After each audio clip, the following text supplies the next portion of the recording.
안녕하세요. 시니어도 괜찮아를 찾아주신 여러분 반갑습니다. 저도 이제 곧 은퇴를 앞두고 있는 사람으로 앞으로 어떻게 건강하고 즐겁게 노후를 보낼지 항상 고민해 왔었습니다. 100세 시대에 60세에 은퇴를 한다고 해도 남은 40년을 어떻게 잘 살 수 있을지 항상 걱정이었습니다.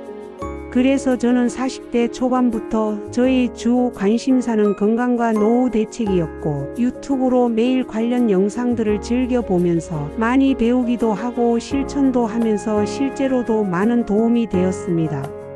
그러다 어느 날 유튜브에서도 이런 내용들을 공유하면 참 좋겠다는 생각이 들었습니다. 노후의 취미생활로 유튜브를 하는 것도 저한테는 하나의 도전이고 즐거움이 될 것 같아서 이렇게 유튜브를 시작하게 되었습니다. 도움이 되는 좋은 내용들 많이 공유할 테니 자주 찾아주시기 바랍니다. 그럼 오늘은 건강정보에 대해서 알려드리려고 합니다. 제가 아침에 일어나서 항상 하는 아침 루틴에 대해서 알려드리려고 하는데요. 아주 사소해 보이고 시간도 별로 들지 않지만 매일 꾸준히 했을 때는 아주 큰 효과가 있답니다. 실제로 제가 하고 있는 방법이니 꼭 따라해 보세요. 첫 번째 루틴은 아침에 일어나서 바로 기지개를 켜고 간단한 스트레칭을 하는 것입니다. 밤새 잠을 자는 동안 우리 몸은 에너지 소모를 최소화하기 위해 심박수와 호흡이 느려지고 체온이 약간 떨어집니다. 또한 거의 움직이지 않는 상태가 지속되면서 근육과 관절은 경직되고 혈액의 흐름도 상대적으로 정체됩니다. 이 때문에 아침에 일어났을 때 몸이 뻣뻣하고 찌뿌둥하게 느껴지는 것입니다.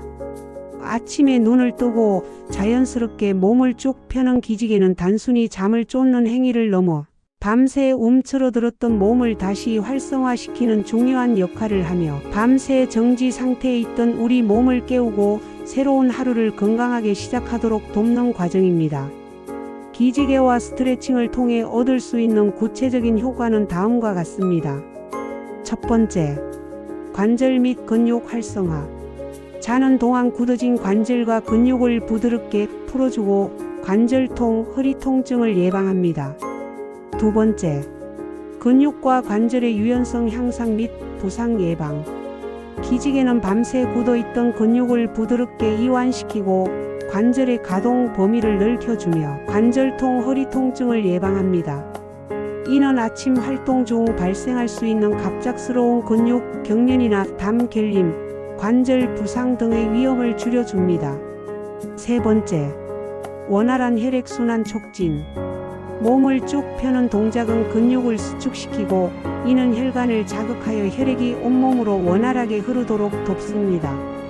뇌를 포함한 신체 각 기관에 산소와 영양분이 원활히 공급되면서 정신이 맑아지고 활력이 생기며 기상 후 피로감과 무기력감을 해소해 줍니다. 네 번째, 신진대사 증진. 아침 스트레칭은 혈액순환을 촉진하고 체온을 약간 상승시켜 신진대사를 활발하게 만듭니다. 활발해진 신진대사는 하루 동안 더 많은 에너지를 소비하는 데 도움을 줄 수 있습니다. 다섯 번째, 뇌와 신경계 활성화. 기지개는 뇌로 가는 혈류량을 늘려 잠에서 깨어나는 것을 돕고 척수 신경을 자극하여 몸의 각성 상태를 높여줍니다. 이는 교감신경계를 활성화하여 하루를 활기차게 시작할 수 있도록 합니다. 여섯 번째, 스트레스 감소와 정신 안정. 가볍게 몸을 늘리는 동작은 부교감신경계를 자극하여 심리적인 안정감을 주고 긴장과 스트레스를 완화하며 기분 좋은 호르몬인 엔도르핀 분비를 촉진하여 상쾌한 기분으로 하루를 시작하게 합니다. 하지만 몇 가지 주의사항을 지키는 것이 좋습니다. 너무 빠르고 강하게 몸을 꺾기보다는 천천히 부드럽게 그리고 통증이 느껴지지 않는 범위 내에서 스트레칭하는 것이 중요합니다. 특히 허리나 목에 통증이 있는 사람은 과도하게 젖히지 않도록 주의해야 합니다. 침대에 누운 상태에서 팔다리를 가볍게 뻗는 것부터 시작하여 점차적으로 강도를 조절하는 것이 바람직합니다. 이처럼 아침에 일어나서 하는 간단한 기지개와 스트레칭은 우리 몸에 활력을 불어넣고 건강한 하루를 여는 매우 효과적인 습관이라고 할 수 있습니다. 두 번째 루틴은 물을 마시기 전에 입안을 물로 여러 번 헹구어 내는 것입니다. 아침에 일어나자마자 물 한 잔을 마시는 것이 건강에 좋다는 사실은 널리 알려져 있습니다. 하지만 물을 마시기 전에 먼저 입안을 물로 헹궈내는 것이 더 중요하다는 사실을 알고 계셨나요? 밤새 입안에 쌓인 세균과 노폐물을 제거하고 건강을 지키기 위해 아침 첫 습관으로 입안 헹구기를 추천하는 데에는 몇 가지 중요한 이유가 있습니다. 수면 중에는 침 분비량이 급격히 줄어듭니다. 침은 입안의 음식물 찌꺼기를 씻어내고 세균의 증식을 억제하는 중요한 역할을 하지만 밤에는 그 기능이 약해질 수밖에 없습니다. 침의 살균 작용이 줄어든 틈을 타 입속 세균들은 밤새 활발하게 번식합니다. 하룻밤 자고 일어났을 때 입안에는 무려 1에서 2mg에 달하는 치태가 생기며 여기에는 수억 마리의 세균이 살고 있습니다. 아침 입 냄새가 유독 심하게 느껴지는 것도 바로 이 때문입니다. 이처럼 세균과 노폐물로 가득한 입안을 헹구지 않고 바로 물을 마시게 되면 밤새 증식한 유해 물질들이 그대로 몸속으로 들어가게 됩니다. 이는 다음과 같은 문제를 일으킬 수 있습니다. 첫 번째, 장 건강 위협. 세균이 위와 장으로 이동하여 장내 유익균과 유해균의 균형을 깨뜨릴 수 있습니다. 이는 복통, 소화불량 등 위장 장애의 원인이 될 수 있습니다. 두 번째, 면역력 저하. 유해 세균이 체내로 들어오면 우리 몸의 면역 체계가 이를 방어하기 위해 불필요한 에너지를 소모하게 되어 전반적인 면역력 저하로 이어질 수 있습니다. 세 번째, 구강 건강 악화. 입안에 남아있는 세균과 플라크는 충치와 잇몸 질환의 직접적인 원인이 됩니다. 따라서 일어나서 물을 마시기 전에 미지근한 물로 입안 헹구고 아침 식사를 하고 양치질을 하는 것이 가장 이상적입니다. 간단하게 물로 입안을 헹궈내는 작은 습관 하나가 구강 건강은 물론 전신 건강까지 지키는 중요한 첫걸음이 될 수 있습니다. 세 번째 루틴은 입을 헹구고 나서 미지근한 물을 한 잔 마시는 것입니다. 그냥 정수기에 정수된 물을 마시기보다 저는 뜨거운 물에 차가운 물을 넣어서 미지근한 물을 만들어서 천천히 한 잔 마십니다. 이걸 음양탕이라고도 하는데요. 간단하지만 이는 물의 자연스러운 움직임을 통해 밤새 정체된 몸의 기운을 순환시키고 하루를 활기차게 시작하려는 지혜가 담겨있는 동아시아 전통의학의 깊은 원리를 담고 있는 건강법입니다. 음양탕의 핵심 원리는 물의 대류 현상을 인체에 적용한 것입니다. 우선 컵에 뜨거운 물을 먼저 붓습니다. 밀도가 낮아진 뜨거운 물은 자연스럽게 위로 상승하려는 성질을 가집니다. 그 위에 차가운 물을 붓습니다. 밀도가 높은 차가운 물은 아래로 하강하려는 성질을 가집니다. 이렇게 뜨거운 물과 차가운 물이 순서대로 섞이면 컵 안에서는 위로 오르려는 뜨거운 기운과 아래로 내려가려는 차가운 기운이 만나 활발한 상하순환, 즉 대류가 일어납니다. 음양탕을 마시는 것은 바로 이 자연스러운 순환의 힘을 몸속으로 그대로 가져오려는 시도입니다. 잠을 자는 동안 우리 몸의 기혈순환은 비교적 정체됩니다. 이로 인해 상체에는 열이 뭉치고 하체는 차가워지는 불균형이 생기기 쉽습니다. 아침에 음양탕을 마시면 물의 활발한 대류, 에너지가 몸속에 막힌 기운을 뚫고 원활한 순환을 촉진합니다. 이를 통해 상체의 뜨거운 기운은 아래로, 하체의 차가운 기운은 위로 순환시켜 수승하강의 균형을 맞추는 데 도움을 준다고 봅니다.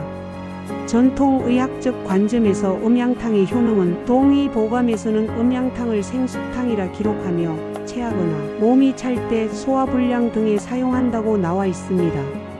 이를 바탕으로 알려진 음양탕의 효능은 다음과 같습니다.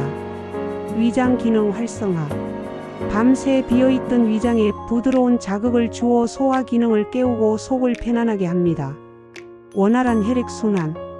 기혈순환을 촉진하여 손발 저림이나 냉증 완화에 도움을 줄 수 있습니다. 노폐물 배출. 원활한 순환은 몸속 노폐물과 독소 배출을 도와 몸을 가볍게 합니다. 머리는 맑게, 아랫배는 따뜻하게. 수승하강을 도와 상열한 즉 상체에 열이 많고 하체가 찬 증상을 개선하는 데 도움을 줍니다. 현대 과학의 관점에서 음양탕의 기운 순환 효과를 명확히 입증하기는 어렵고 일부에서는 과학적 근거가 부족하다는 의미에서 유사과학으로 보기도 하지만 아침에 일어나 미지근한 물을 마시는 것 자체가 주는 이점은 분명합니다. 체온과 비슷한 온도의 물은 자는 동안 떨어진 신체 대사율을 높이고 위장에 부담을 주지 않으면서 수분을 보충하고 장운동을 촉진하여 배변 활동에 도움을 줄 수 있습니다. 음양탕은 이러한 미지근한 물의 일반적인 건강 효과에 더하여 물의 자연스러운 순환 원리를 통해 몸의 균형을 찾으려 했던 선조들의 철학적 지혜가 담긴 건강법이라 할 수 있습니다. 마시는 법은 컵에 90도 이상의 뜨거운 물을 반쯤 채운 뒤 차가운 물을 부어 섞습니다. 물이 순환하는 기운을 그대로 마시기 위해 섞은 후 바로 마시는 것이 좋다고 합니다. 저는 물을 끓이기 귀찮아서 그냥 정수기에 뜨거운 물을 컵에 반쯤 넣고 냉수를 반쯤 넣어서 미지근해진 물을 한 잔 마시는데 온수가 나오는 정수기가 없는 분들은 물을 끓여서 넣고 차가운 냉수를 부어서 마시면 됩니다. 귀찮다면 그냥 미지근한 물이라도 한 잔 꼭 드시길 추천드립니다. 네 번째 루틴은 아보카도 오일을 한 숟가락 먹는 것입니다. 아침 공복에 아보카도 오일을 한 숟갈 먹는 것은 특히 나이가 들수록 건강에 좋습니다. 아침에 아보카도 오일을 먹으면 좋은 점은 첫 번째, 심혈관 건강 개선. 아보카도 오일은 단일 불포화 지방산이 풍부하여 나쁜 콜레스테롤을 줄이고 좋은 콜레스테롤을 높이는 데 도움이 되며 혈압을 낮추는 데도 효과가 있습니다. 두 번째, 항산화 및 항염 효과. 비타민 E, 루테인, 카로티노이드 등이 포함되어 있어 세포 손상 방지 및 염증 억제에 도움을 줍니다. 세 번째, 피부 건강 개선. 오메가9과 비타민 E 성분은 피부에 수분과 탄력을 주며 트러블 완화에 도움을 줄 수 있습니다. 네 번째, 뇌 건강에 긍정적. 뇌 세포막 형성에 필요한 건강한 지방을 공급해주고 항염 효과로 인지 기능 개선에 도움을 줄 수 있습니다. 저는 아침에 아보카도 오일을 한 숟갈 먹기도 하지만 요리할 때도 일반 식용유 대신에 아보카도 오일을 사용하는데요.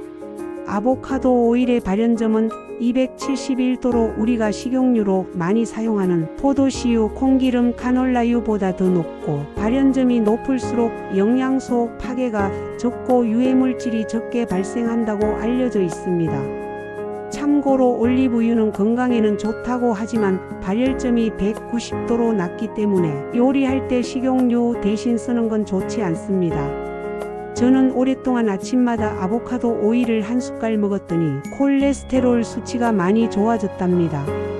나이가 들수록 혈관 건강에 가장 주의를 해야 합니다. 콜레스테롤 수치가 높으면 동맥경화, 뇌졸중, 심장병 위험 증가, 말초혈관 질환, 지방간 위험이 있기 때문에 제가 특히 신경 쓰는 부분이랍니다. 이렇게 저는 아침에 일어나면 침대에서 기지개를 켜고 입을 헹구고 음양탕을 마신 후 아보카도 오일을 한 숟갈 먹은 다음 간단하게 스트레칭을 하는 것이 저의 아침 루틴입니다. 이상으로 제가 아침에 하고 있는 간단한 건강을 위한 루틴을 알려드렸는데요. 꼭 실천하시고 다같이 건강해졌으면 하는 바람입니다. 다음 시간에도 또 유익한 정보 가지고 오도록 하겠습니다. 도움이 되셨다면 구독과 좋아요 부탁드립니다.